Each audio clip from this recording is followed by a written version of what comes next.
Stop! Did you watch part 1? If not, get the out of here, watch that first and come back so you have context around what we'll be discussing here today. For everyone else, here's a quick recap of what we talked about. Last time on Dragon Ball Z. Are you not entertained? Are you not entertained? Gotcha, bitch. No, we're not. That's the problem. In total, there were 31 live service games that have either shut down or are no longer supported. 1 and 2 live service games are no longer with us. Ubisoft coming in with a huge 5 failed live services. You likely already know it. The reason these games failed is because they were bad.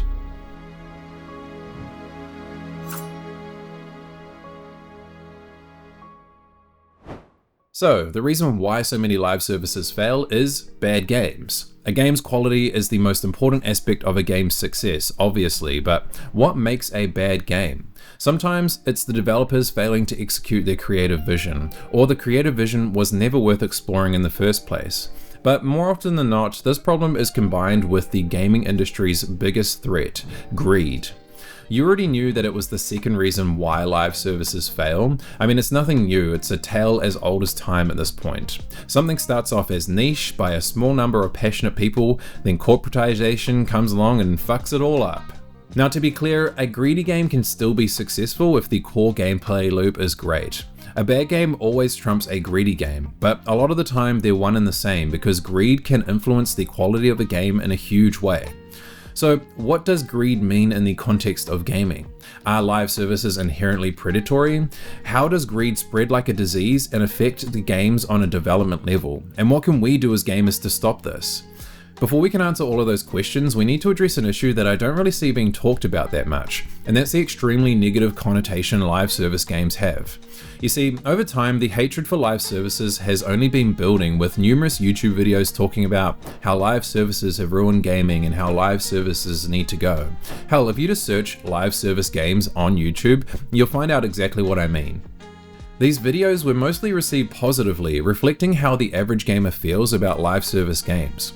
All the frustration people feel towards them is completely valid, and I myself agree with a lot of the points that are being made in these videos. Trust me, I was hooked on Destiny 2 for a long time. I've experienced these predatory practices we all hate firsthand, but something's been bothering me about the sentiment that live service games need to go and that they're ruining gaming. I've gone back and forth on my opinion about this notion, even while making this video, which shows that it's not so black and white, but the more I think about it, the more I realize that the hate live services receive as a whole is mostly misguided. To understand why I think this, first we need to start by getting the obvious out of the way and talk about why live service games are hated so much, because this influences our perception on why we think live services fail.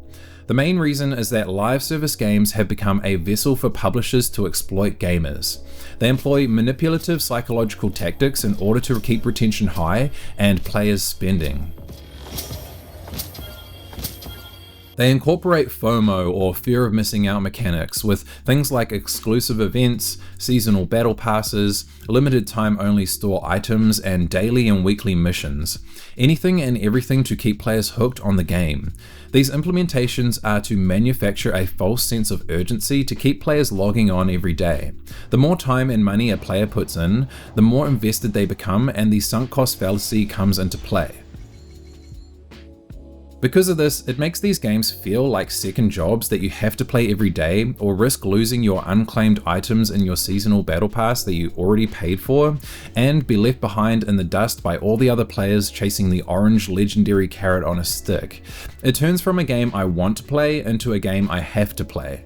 Live service is an umbrella term that covers many different types of games, but because these tactics are universal, we see the homogenization of genres that would otherwise be completely separate from one another. The FOMO tactics, microtransactions, and seasonal battle passes permeate through all of them. Looter shooters, ARPGs, fighting games, battle royales, all with the same time-limited cosmetic progression system. This feels grating on the player experience, like we're playing the same game over and over again. A lot of these games also release in a bare bones and buggy state. Server issues rendering the game unplayable at launch, game-breaking bugs, and overall technical issues hamper the day one experience. Because the release of a live service game is seen as just the beginning with bug and balance patches expected to come in the future, developers often use future promises as a compromise for a poor launch, like Todd Howard's now infamous quote. There's a period once you launch. It's not how you launch, it's what it becomes, and you know. This popularized the idea of the live service roadmap, a lousy consolation prize for a terrible day one launch, designed to comfort players with broken promises of future fixes and content, and these roadmaps are often never realized. Then there's the big one, microtransactions.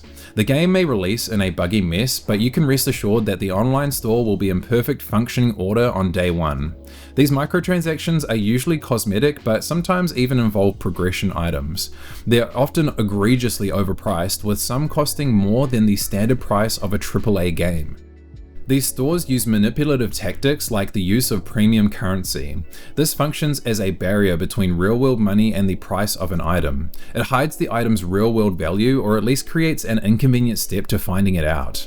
They also sell these currencies in really awkward amounts, so you never have enough for what you want to buy without purchasing a higher price pack, always leaving you with a tiny amount left over that's essentially useless unless you buy another awkwardly priced pack. The hate live services receive all basically comes down to these games not respecting the player's time and money, existing purely for profit. These are all horrible things that have infested gaming and are the problems these YouTube videos are saying need to go, and I do 100% agree with them. But we need to clarify something very important when it comes to talking about this. Just what the hell is a live service anyway? Because this is where a major issue comes into play, which is the differing interpretations of what a live service game actually is. No one can seem to agree on the definition of live service games. Now, you might be thinking, really? I mean, everyone knows what a live service is. It's ... But whatever you think a live service is, someone else thinks it's something completely different. Let's turn to the lovely folks on Reddit and some of the other online forums to see what opinions they have. In short, the concept of a live service is essentially that the game is ephemeral. It exists solely as long as it's actively maintained. It cannot exist on its own because the nature of the gameplay involves active third-party management to facilitate core aspects of the gameplay. Unplug your internet. Can you play the game? If not, it's live service. It's a nonsense marketing term used to get people to feel like they need to pay developers for every update that's not just minor bug fixes. It means nothing because a game is not a service. It's the promise of a barely functioning game, sold as a AAA masterpiece that aims to nickel and dime users for several years. Always online, multiplayer, filled with microtransactions and season passes, while only drip feeding you content designed to nickel and dime you, aka Destiny 1 and 2. If it doesn't have a single player mode that is playable offline and can't be played using local multiplayer, or on dedicated servers you can host yourself, it's a live service game. I think Deep Rock Galactic is an edge case that doesn't fit your definition. It can be played offline and the multiplayer is peer-to-peer, but most people consider it to be a live service game. Oh my god, it's a derogatory term for online games that have been labeled as bad by the gaming community. Basically, live service games are psychological traps designed to keep players in the game even if they aren't necessarily enjoying the game, while simultaneously attempting to manipulate them into spending more money in the game on top of whatever the base price of the game is. Games designed to be played forever. Any game that is online only is a live service game. For me, it's any game that requires microtransactions. It means crap that's going to be killed off 6 months after launch. It means you own nothing and be intimate relationships with your mother. You see what I mean, right? Everyone has their own definition for what a live service is and thinks that theirs is the right definition, but the fact that this topic is so divisive means that it's not so cut and dry. I think the term live service is far too vague and open to interpretation, which makes it hard to have open and honest conversations about them. Going through all of these posts and comments, there were a lot of different perspectives, but there was one interpretation in particular that is problematic and can objectively be proven wrong, and that is the perspective that live service equals predatory game that is designed to waste the player's time and money. Whoa, wait, no, okay, just put the keyboard down and hear me out first. Nobody needs to get hurt here. It is true that many live service games are predatory, purely designed for profit. I would even say the majority are. But even if that's the case, if there's even just one live service game that can respect your time and money, then that means live services are not inherently predatory. It means that all the reasons I just listed off about why people hate live services are not innate features of these types of games. Helldivers 2, Deep Rock Galactic, Warframe, No Man's Sky. None of these fall under that definition. Saying they're all cash grabs isn't a description of what a live service game is. This is a description of what a greedy game is. And it might seem minor, and people might even say, well, what's the difference? Well, there's a huge difference. The fact that there are amazing live services that have seen huge success means that there's room for creative exploration within the live service space, provided that the developers have the right intentions. And this is where my gripe lies. I understand why people have this point of view, considering how many bad live service games have appeared throughout the last decade. There are some terrible live service games, no doubt, but to completely write off live services as a whole, when there's untapped potential, and using blanket statements like all live services are just lazy cash grabs, I think harms the industry and creates a scapegoat for what the real problem is. Like, am I crazy, or does everyone seem to just forget they hate live services when a good one comes out? I'm not saying people aren't entitled to an opinion. No one has to justify the way they feel about anything, and many people genuinely aren't into these kind of games, which is fine, but I think it's important to see the forest through the trees. And whatever side you fall on, we can't deny the issue that this causes. If the gaming community can't come to a consensus on what a live service game actually is, it makes it hard to create understanding around the topic and find the core of the problem. I had originally wrote a long paragraph describing what I thought was the right definition of live service, but after thinking about it, I realized that it just doesn't fucking matter. Throwing my opinion into the mix only fuels the problem, and you can probably already figure out what I consider a live service just by watching this anyway. So let's forget about the ambiguous label that is live service and talk about the real problem. The reason there are so many bad live service games, the problem that caused all of them to fail, and the issue that made so many of us loathe them in the first place: greed. It all comes down to one crucial aspect: intention. Intention is what drives a game's development. It's what dictates every decision made, every mechanic implemented. And there are really only two options when it comes to games. Either the intention to make a game in service of a creative vision, or the intention to make a game in service of profit.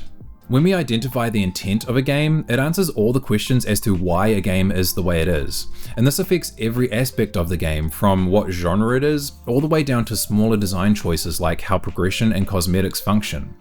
Now, I should say that a game isn't always just profit or just to serve a creative vision. It's usually a mix of both, but the key to all of this is balance. Here's a clip of me talking about the dynamic between publisher and developer in a previous video. A publisher has many roles. They handle financing, distribution, and marketing for games, along with a whole host of other things, but essentially it all leads back to one thing, and that's make as much money as possible.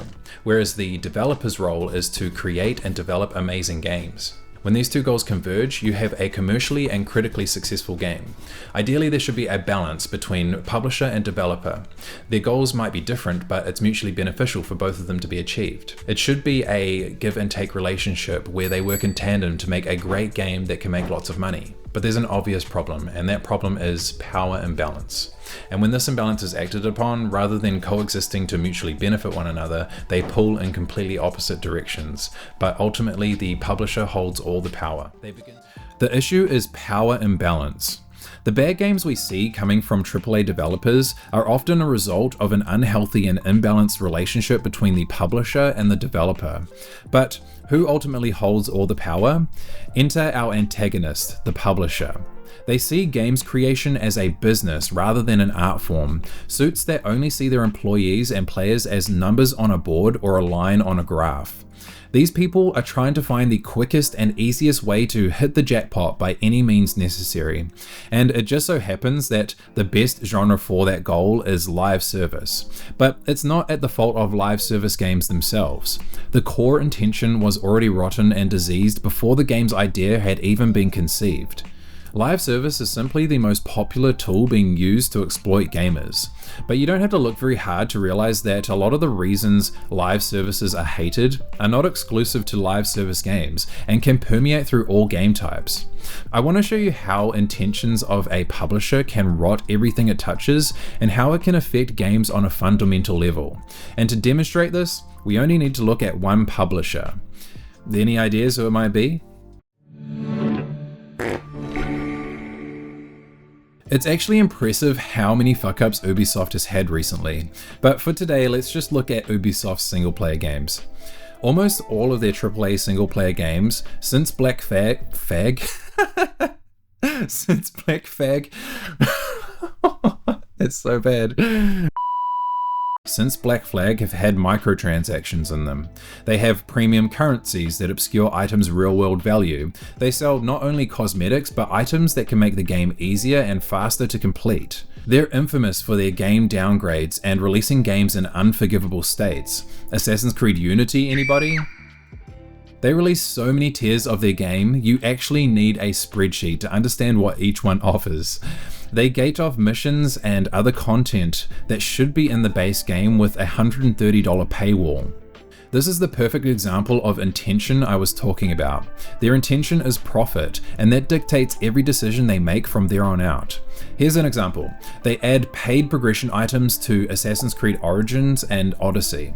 But it's not as simple as just adding them to the game. They need you to buy these items. They need to make them have actual value. They do this by altering the game design at a fundamental level. And this is when we see the knock-on effects of this decision. They need to create a barrier to inconvenience the player and push them to the store. So they shoehorn in an RPG leveling mechanic, which is a big deviation from previous Assassin's Creed games. They use this to slow the progression of the main storyline by level gating the story quests.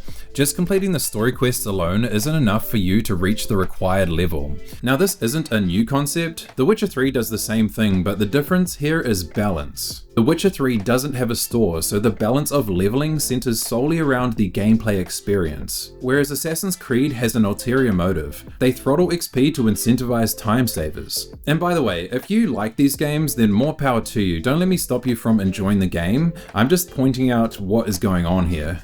Now you could go and grind the supposedly optional side quests, but even the side quests aid in inconveniencing the player because they suck. Mostly uninspired fetch quests and clearing outposts.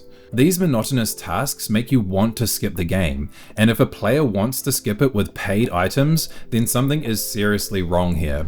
Like I said, you could just do the side quests, or you could simply pay to skip it with time savers and XP boosters.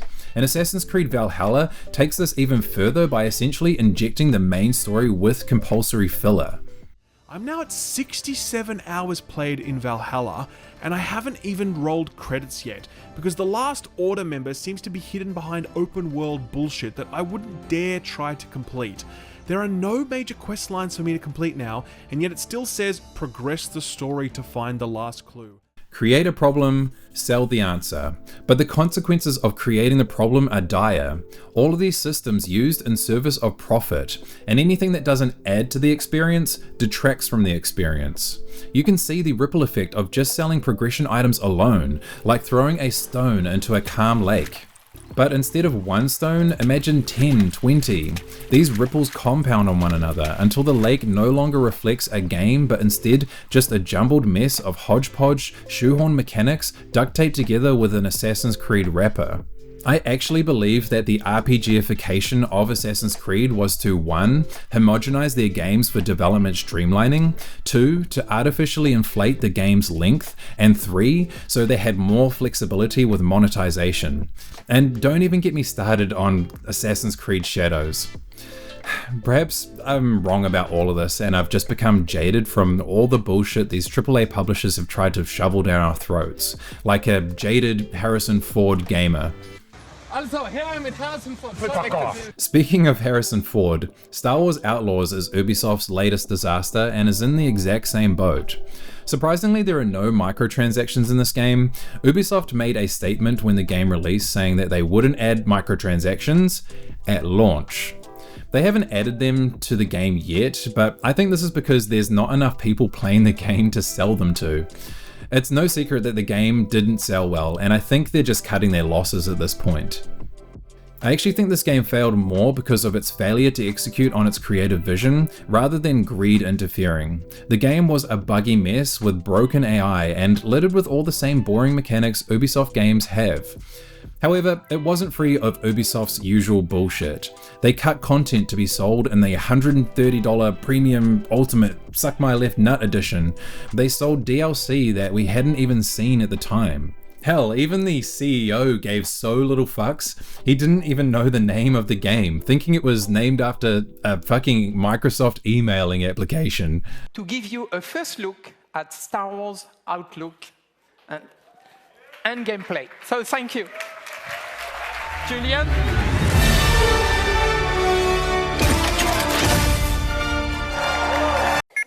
Mail, motherfucker! Mail, motherfucker! Mail! This is why almost every Ubisoft game at the very best is just mid. Not the Outlook thing, but all the other stuff. Their games never reach the height of greatness because they're always chained down by Ubisoft's desperation for profit and their complacency in their game design with reused mechanics and a lack of innovation. In layman's terms, bad game plus greed equals the collapse of a once great company. And there are so many examples of profit affecting game design in both live service and single player games, all at varying levels of scope. Core elements of a game like leveling and progression, releasing unfinished games before they're ready, intellectual property being kept on ice, even the genre of a game, all dictated by the intention of profit. Let's talk about trend chasing, an almost surefire way to doom any game. We did talk about this in part 1 with the musical chair analogy, and how games that just copy other games are essentially lambs to the slaughter, providing no incentive to stick with or even try their game. They end up being worse versions of their already established and thriving competition. That is trend chasing in a nutshell, but something that's less discussed is the time aspect of trend chasing. Games take a long time to make, usually 5 to 7 years before being released. Well, 7 years is a long time, but it's even longer in the context of such a young medium like gaming. Say a game releases and it's extremely popular. It's a viral sensation taking the world by storm. Well, it doesn't just pull the attention of gamers, it pulls the attention of publishers and investors, but for very different reasons. They're analyzing the shit out of that game. They have their little notebooks out telling everybody, oh, write that down, write that down. From the game mechanics to everything around the monetization. But most importantly, they're looking at how much money that game is making. Their eyes lighting up with dollar signs like Mr. Krabs. So they say to themselves, hey, if they can do it, why can't we? So they greenlight a copycat game and chase the trend. Production begins on their shadow clone jutsu of a game, investing hundreds of millions of dollars and development resources into their cash cow milking machine. A game birthed from the pure intention of making money. 7 years later and the landscape of gaming has evolved, and it looks completely different to when it did when production began. Other trend chaser games have popped up as well. The trend they were chasing has tapered off and been replaced by a new trend. They released their home brand game to the world with middling reception. The game eventually fails because it was a worse version of the game they copied. The higher-ups shut down the servers and the studio that made the game from their ivory towers. 7 years, millions of dollars, a game studio, and their reputation all down the toilet. We've seen this exact cycle happen over and over again. It happened with Destiny and looter shooters. It happened with PUBG and Fortnite with battle royales. And I guarantee you it's happening right now with gacha games. Profit-driven games are always trend chasing. It's creating a square-shaped game to fit a square-shaped hole. And this is why we see such a crazy ratio of bad and failed live services versus good live services. It's the reason that people think the definition of live service equals bad game. But it all comes back to intention. Live services are just the most effective weapon to make the fastest and largest amount of money possible. And publishers just wield it however they see fit to please investors and line their pockets, disregarding the reputational and financial consequences it may bring. This is why it's so important to look at who is making a game rather than what type of game is being made. We need to judge game studios and their publishers on their most recent merits, and not by what kind of games they're actually making. I mean, look at FromSoft with their next game. They're pivoting in a different direction, something they haven't done before with Elden Ring Night Rain. A twist on the usual Souls-like genre they're known for by turning it into a co-op roguelike. Because FromSoft has built up their reputation and have essentially never missed with a single game, people are hyped for it. Even the ones that are skeptical will still give them the benefit of the doubt and try the game out. They've proven themselves worthy of our time and money, whereas publishers like EA, Ubisoft and Activision have proven all they want is our time and money. Earlier I said if there's even just one live service game that can respect your time and money, then that means live services are not inherently predatory. So let's talk about Helldivers 2. Become part of an elite peacekeeping force! Proof that live services don't have to suck ass, and the perfect example of when a game studio has the creative freedom to make the game they want to make. The developers at Arrowhead Games chose the live service model because it was the best fit for their creative vision. The live service elements actually make sense within the context of the game, a united front that rises up against the Tyranids and Automatrons. You may be just one squad of 4, but you're fighting and dying for a greater cause, a collective goal everyone works towards together. Honestly, I laughed the hardest I have in a long time playing this game, and it actually reminded me of playing Halo with my friends all those years ago. Just being idiots and killing each other and enjoying the ragdoll physics. Arrowhead Games knew what they were doing. They already had a blueprint from the first Helldivers game, and while it looks very different at first glance, there's a lot of elements that they pulled from it, things that they knew would work and would translate well into Helldivers 2. Here's a studio that's sticking to their strengths, doing what they know how to do best. Now, it's not a perfect game, and I think they need to rework their progression system a little bit if they want long-term success, but at the very least, Arrowhead Games didn't create the blue-to-shooter, green-blue, purple-orange bullshit because Destiny did it. They stuck to their own guns and made the best game that they could make with the live service model as a template. But what I really want to point out is their monetization. It's living proof that live services don't have to be predatory. They do have a battle pass, but it never expires, removing any FOMO. They also function differently in that you don't need to unlock each item one at a time. You choose what you unlock on a page, and when you meet a certain spending threshold, then you can move on to the next page. They have premium currency for buying the battle passes, but you can earn that currency by playing the game, and they're generous with the amount that you can actually earn. They don't push egregious microtransactions onto the player. It doesn't waste your time, it makes you want to waste your time. This is when a live service game has balance. They provide value in the game and respect the player's time and money, and because they do this, I'm more incentivized to support them by buying the premium currency. Now, I'm definitely not saying that Sony is perfect with the whole Steam linking PSN account ordeal, and I know that there was a lot of drama around nerfs, but we can all at least acknowledge that Arrowhead Games has made a great live service game, and is an example of what is possible when it comes to non-predatory monetization within the live service space. Speaking of non-predatory monetization, let's talk about No Man's Sky. We all know the comeback story by now. Of course, we can't deny the terrible launch the game had with over-promising and under-delivering, but the game that released in 2016 is no longer recognizable and is arguably the greatest redemption arc in gaming history. But I'm not really here to focus on all of that. What I haven't seen many people talk about is the extremely rare circumstances that Hello Games is in. No Man's Sky is a fascinating case study of what live service monetization could be, and that is not having any monetization at all. Since the game's release, they have never charged for anything other than the upfront price of the game. Sean Murray, the creative director of No Man's Sky and the face of Hello Games, did an interview with PlayStation Access.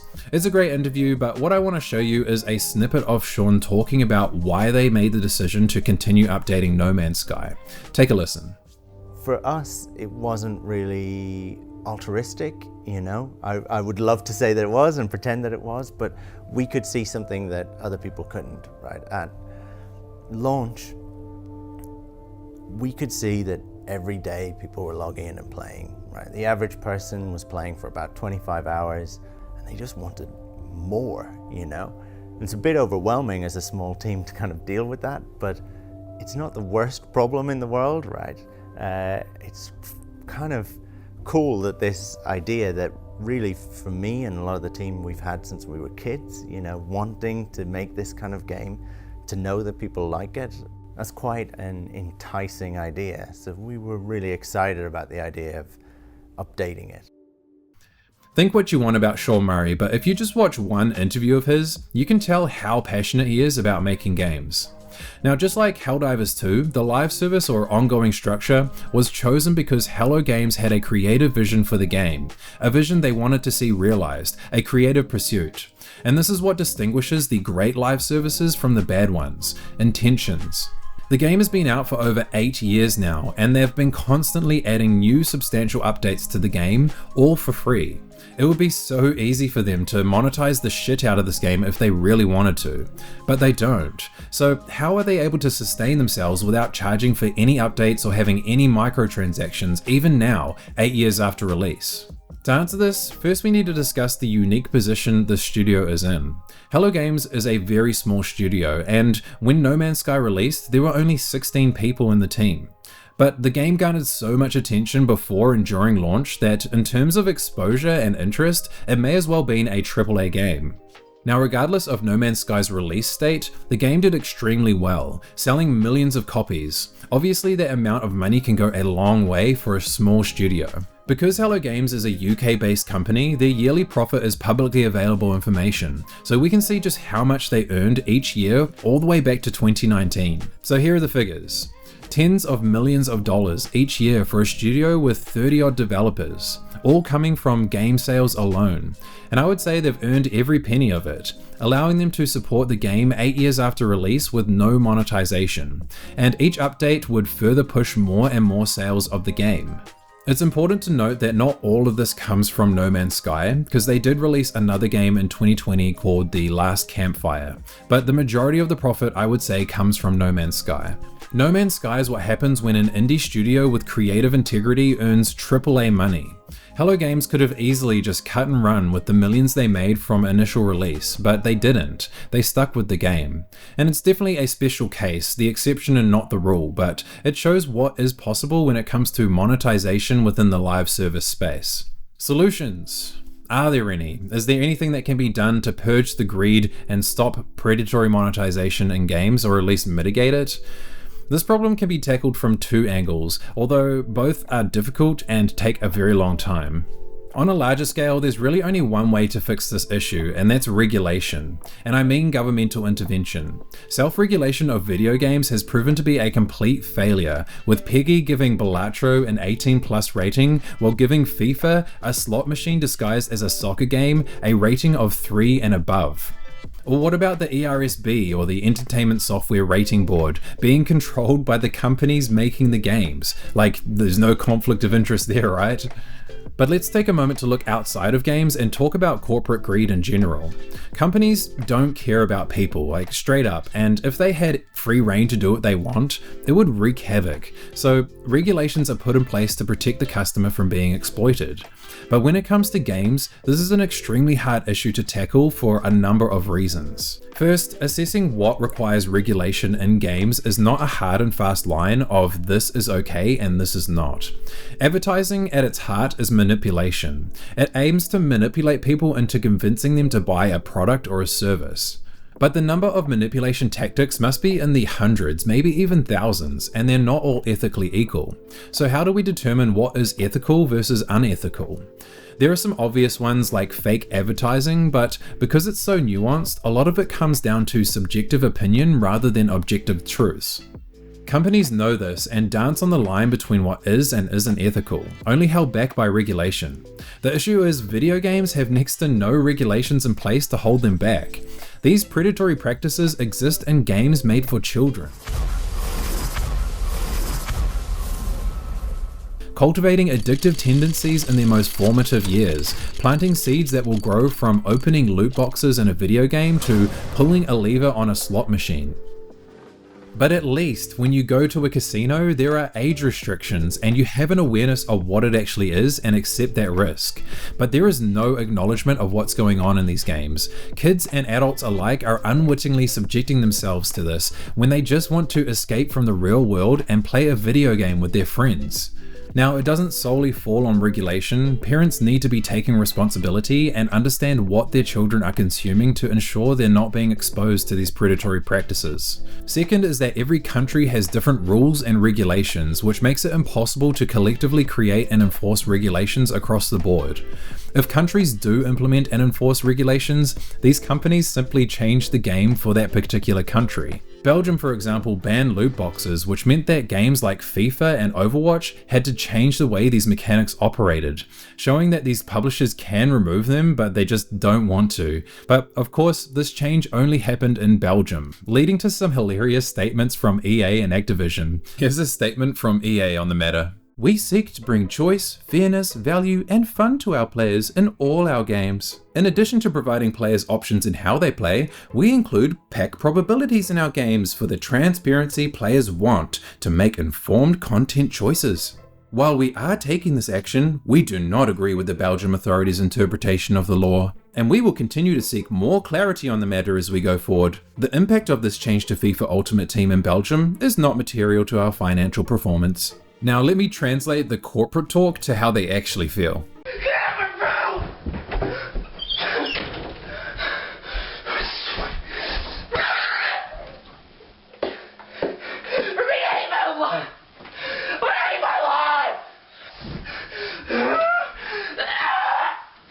I think it would likely have to start with the US, considering such a large demographic of gamers come from there, and then other countries would likely follow suit. But even if regulations do get pushed through, it can take years for them to get approved and implemented. And the people who have the power to regulate video games are usually fossils and think that Pac-Man is still all the rage. So things are looking pretty bleak from a regulation standpoint, and I wouldn't bet my money on these guys saving gaming. But you know what they say, if you want something done, do it yourself. And this is where we tackle the problem from an individual level.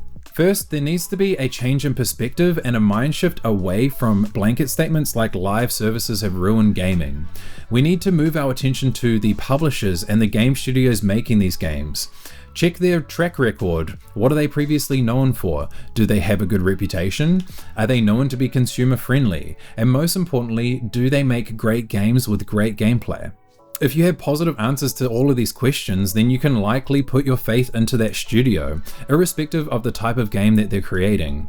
For me, I can already rule out repeat offenders from my failed live service data: Activision Blizzard, EA, Ubisoft, Warner Brothers. And if they do happen to have a game that actually looks halfway decent, then I'll just observe from afar, not fall into the hype train and wait for reviews to come out. Then I can make an informed decision on whether I'm going to spend my hard-earned money or not. The more informed we are as players, the more control we hold over ourselves and the games we play, helping us make better choices with our purchases, and in turn helping the game industry move in a better direction by letting publishers and developers know what we do and do not want. And thankfully, we're already doing this. The companies responsible for these bad games are finally receiving wake-up calls and finding out the hard way that we're not here to be their cash cows, and it is oh so satisfying. It sounds harsh, but I'm glad these games failed. It's better for the overall health of the gaming industry. Of course, it's horrible for the individual developers that have lost their jobs, but that's just the corporate world, where the heads of these companies, the ones responsible for the big decisions, will cut their own limbs off before they take accountability for what they did. And accountability is a huge reason why I wanted to make this video. I think the gaming industry is currently going through a huge paradigm shift right now, where people are reaching their limits with how far these companies are pushing monetization. People are wising up to the fact that the once great titans of the industry are no longer what they once were, and better game studios are picking up the torch that they've dropped, illuminating the games industry with amazing games. Players and developers alike are voicing their grievances and calling out the bullshit that these publishers have been getting away with for far too long. And most importantly, people are voting with their wallets and supporting the games that they love. These companies only speak one language: money, and as long as we're voting with our wallets, the free market will do what it's supposed to do. The great games and their developers will rise up, while the greedy bad games and their publishers will sink down and drown in their own desperation for profit, restoring balance and harmony to the gaming industry. We'll never get rid of the disease that is greedy publishers and investors who see games as a business. As long as games are profitable, there will always be companies exploiting players. Right now, the evolution of live service games continues on. Gacha games being the next big thing. Hoyo vs Genshin Impact brung the gacha genre from mobile to PC and console in 2020 and blew up. Like, really blew up. Like, billions of dollars in the first year blew up. And we're already seeing the numerous gacha games coming out trying to get a slice of that pie. I guarantee you, all the companies that are making these failed live service games are studying the shit out of these successful gacha games. Heck, I wouldn't be surprised if companies like EA, Ubisoft, and Activision have already started developing their own gacha type games, or at least have taken elements from them. I suspect we'll be in the same position with gacha games 4 years from now as we are with looter shooters right now. So let's send this baby home and recap what we've talked about in this way too long 2-part video series about live services. There are 2 reasons that live services fail, which is actually applicable to all games. First, a game will fail if it does not innovate, have a unique premise, and have fun and engaging gameplay, aka bad games fail. This is the most important element at play here. If the minute-to-minute gameplay is bad or is a worse version of an already existing game, why play it? Now, I want to be clear here and say sometimes greed isn't the problem, and a game can just be bad without the influence of a publisher. Often it's the developers failing to execute on their creative vision, or the creative vision was never worth being explored in the first place. The second reason is greed and the intention of making a game for profit. It acts like a cancer on the gaming industry, destroying everything it touches to feed its insatiable hunger for money. It dictates and influences almost every aspect of a game, from its genre all the way down to its game mechanics. The byproduct of this is that creativity, innovation, and overall polish are thrown to the wayside, compromising the integrity of the game. It feeds back into the first reason as it restricts the developer's freedom to make a game in accordance with their creative vision. Obviously, there are many bad live service games, and at least 31 of them are no more.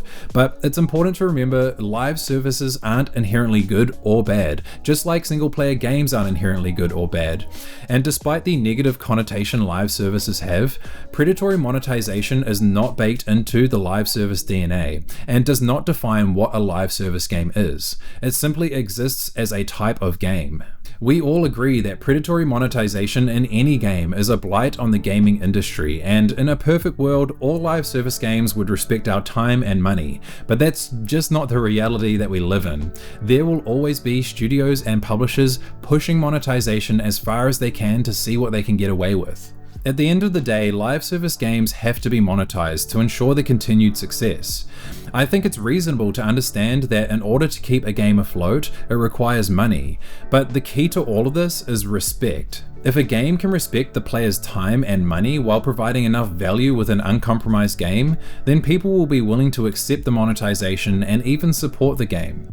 Look, we don't play these games because of their monetization structure, we play it in spite of it. But if a game has a really great gameplay loop and is only selling cosmetics in a straightforward way, then I'm okay with that. We all draw our own line on what we think is acceptable. Like sports fans, for example, are happy to eat shit annually for $70. Look, I get it, this monetization structure and live services as a whole are not for everyone, and that's fine, but obviously millions of people do like them, and the truth is, these games couldn't continually function in any other format. For all of their possible shortcomings, live service games are able to provide unique experiences, and they're truly alive in every sense of the word, creating those you had to be there moments you just can't replicate anywhere else. The release of Overwatch, Vault of Glass in Destiny, the loss of Melvion Creek in Helldivers 2, just insert your best moments here. These moments were fleeting and can't be relived, but that's what makes them so special. Live services deserve a place in the gaming industry as much as any other genre. They help create a more diverse portfolio of games for everyone to play, which I think is an overall net positive. But if there's anything that you take away from this video, it's that Ubisoft finally won an award for the most failed live services. Okay, bye!